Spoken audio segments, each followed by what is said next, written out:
తోతాపూరి రైతులకు ప్రభుత్వం సబ్సిడీని ఈ నెలలోనే అందించడానికి జిల్లా యంత్రాంగం కసరత్తు చేస్తుంది. సుమారు 50,000 మంది రైతులకు 160 కోట్ల వరకు జమ చేయనున్నారు. ఈసారి తోతాపూరి మామిడి ధరలు ఘోరంగా పతనమయ్యాయి.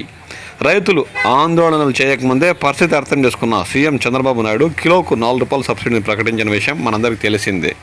మామిడి సీజన్లో కిలోకి ₹6 ఇచ్చిన ఫ్యాక్టరీలు సీజన్ ముగిసే సమయానికి ₹8 దాకా ఇచ్చాయి. ర్యాంపులు అయితే ₹3 నుంచి చివరిలో ₹8 వరకు కూడా ధరలు పలికేలా చేశాయి.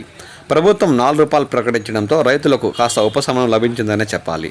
ఆ తర్వాత సీఎం చంద్రబాబు కేంద్రానికి లేఖ రాయడంతో కిలోకి ₹1.86 ఇచ్చేందుకు కేంద్ర ప్రభుత్వం ముందుకొచ్చింది. మిగిలిన సొమ్ము రాష్ట్ర ప్రభుత్వం ఇచ్చేలా చర్యలు చేపట్టింది. చిత్తూరు జిల్లా పరిధిలో 3,75,000 టన్నుల తోతాపూరి రకం కాయల్ని రైతులు అమ్మారు. 2,30,000 టన్నుల్ని ఫ్యాక్టరీలు, 1,45,000 టన్నుల్ని ర్యాంపులకు అమ్ముకున్నారు. మన జిల్లా రైతులు తిరుపతి జిల్లాకు తీసుకెళ్లి అమ్మిన కాయలు 20,000 టన్నులు ఉండొచ్చని అధికార వర్గాల అంచనా. మొత్తంగా సుమారు 4 లక్షల టన్నుల కాయలకు ప్రభుత్వం కిలోకి ₹4 చొప్పున 160 కోట్ల సబ్సిడీని అందించనున్నది. ఫ్యాక్టరీలు, ర్యాంపుల వద్ద ప్రభుత్వ ఉద్యోగులు విధులు నిర్వహించి మామిడి రైతుల వివరాలను సేకరించిన విషయం తెలిసిందే.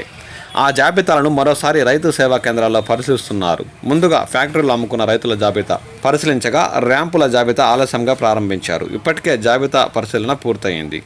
ఇందులో భాగంగా ఆయా రైతు సేవా కేంద్రాల్లో తోతాపూరి రైతులతో వ్యవసాయ అధికారులు, సిబ్బంది సమావేశాలు నిర్వహించారు.